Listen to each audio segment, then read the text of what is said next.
Hello everyone, I have a video today on different types of stripper clips for 8mm Mauser ammo.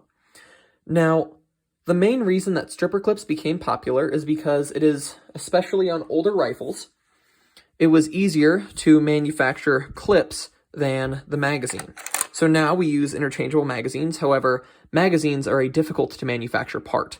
So what they would do is they would manufacture a fixed magazine, or maybe removable for cleaning, but fixed while you were using it, and then you would load it with clips. Primarily with stripper clips, I want them to retain the ammo well, be able to strip off into the magazine, and be easily repairable if they become damaged, or not become damaged in the first place.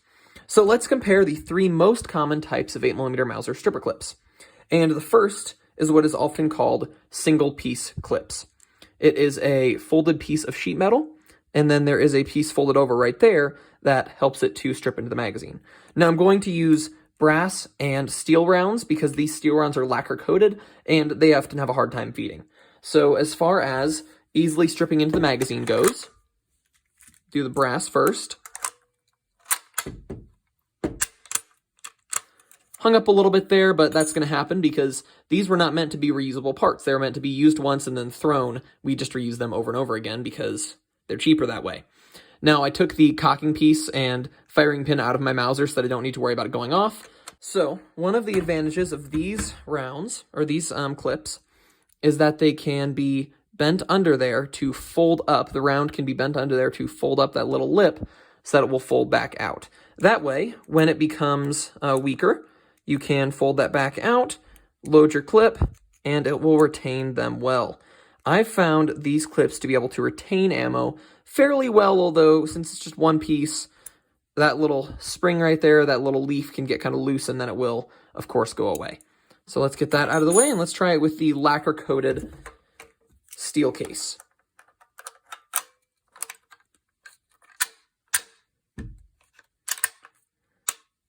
That lacquer coating is thick. All right, so the second kind is two-piece clips. It's two pieces. The two pieces are the base piece right here, which is bent, and then that spring piece, which is right there. You can see that right there. It indexes right there and uses that surface to bend. Now, these ones are Ethiopian, and that doesn't really change much, although these ones are rusty, and they still seem to work fine for me. One problem you can have with these is if I just shake it a whole bunch, you'll see the retention isn't great. If you are maybe carrying these in like a backpack or something, and rather than like a pouch, so I have this pouch right here that I used to carry mine. In the pouch, it'll hold together all right, but in like a backpack or anything like that where you just have them all thrown in, they'll be kind of loose and they'll rattle, and they might come off.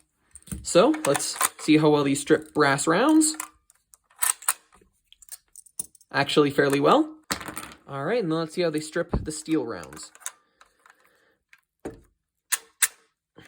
Again, steel rounds, especially this fed arm stuff, does not want to feed well. However, I don't know if that's necessarily a fault with the clips or just that they weren't meant with this type of ammo. The last kind is three-piece. So these ones have three separate pieces, and they are the outer piece right here, like what you might call the body. And then there is this outward spring right here that holds it all together. And then inside of there, there is a really strong leaf spring that's kind of shaped like that pushes on either end to hold the rounds in. The retention on these is really good. They really don't rattle much at all. However, the downside of that is feeding them into the magazine, they can be a little sticky.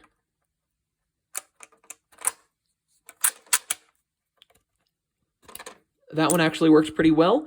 Now, these clips are what the Romanian ammo comes on. All right, and then let's try some steel case. This is not Romanian. All of this was fed arm steel case, which I will be doing a video on later. Get the clip in there. All right, as far as repairing or damaging these Romanian steel ones are very sturdy. I don't know if they would ever get damaged. However, one thing that can happen, one of these that I had, the spring was too strong and it was really hard to strip into the magazine. So I did actually take it apart. I just pried the little lip off on the end and then slid it out and then bent the spring to be a little bit less stiff. It was fairly easy to do, however, it did require like taking it apart and bending with a screwdriver and those types of things. And then these have never actually taken one of these apart, however, I would bet that you could just use a bullet tip or whatever and shove it in there, pry that out, and then pull it apart. So this has been a video on different stripper clips you can get for your 8mm Mauser. And if you enjoy, you can like and subscribe. I will see you guys Saturday when I do another video. Bye.